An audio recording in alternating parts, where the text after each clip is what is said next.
هغه هوایي ډګر چې نږدې 2 لسیزې د بهرنیانو په واک کې و. دلته په تیر حکومت کې د بهرنیانو په ګډون بېلابېل نظامي قطاعات ځای پر ځای وو. دا د ننګرهار هوایي ډګر ده.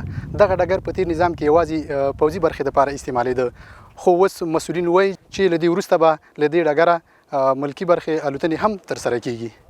انشاءالله چې دا میدان د ټولو سهولتونو په موجودیت سره د پروازونو ته مکمل آماده ده او په دې راتلونکي کې موږ به یو بعد د ډېر وخت نه کومه ورځ نه چې نوي تحولات راغلي په دې نوي نظام راغلی ده، موږ په دې کې د مکمل آمادګي نیولی ده. انشاءالله تخنیکي بخش کې مکمل سهولتونه موجود دي، مکمل کارمندان موجود دي، مسلکي کارمندان موجود دي او تاسو به د دې پروازونو شاهد اوسئ.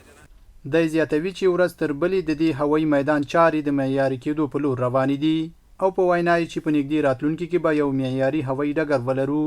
ولایتي مسؤلین وایي د دې هوایي ډګر امنیت په بشپړ ډول تامین دی او د هوایي چلند هر ډول الوتنې کولی شي چې پکې ناست او پروازونه ترسره کړي.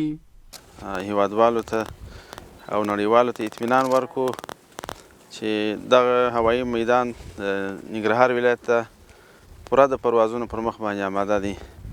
نه امنیتي ستونزه شته، نه تخنیکي ستونزه شته. نو هر څوک کولی شي چې د دې میدان استفاده وکړي. د اسلامي امارت د لایحې او د اصولو مطابق کومه ستونزه وجود نه لري. میدان په پوره توګه آماده دی. تیر حکومت د واک په وروستیو کې د دې هوایي ډګر ترڅنګ د ننګرهار په ګمبيري دښته کې د ملکي پروازونو لپاره د یو نړیوال هوایي ډګر د جوړولو بنسټ ډبره کېښوده، خو هماغه مهال د بېلابېلو ستونزو له امله یې د رغولو چارې وځنډېدې.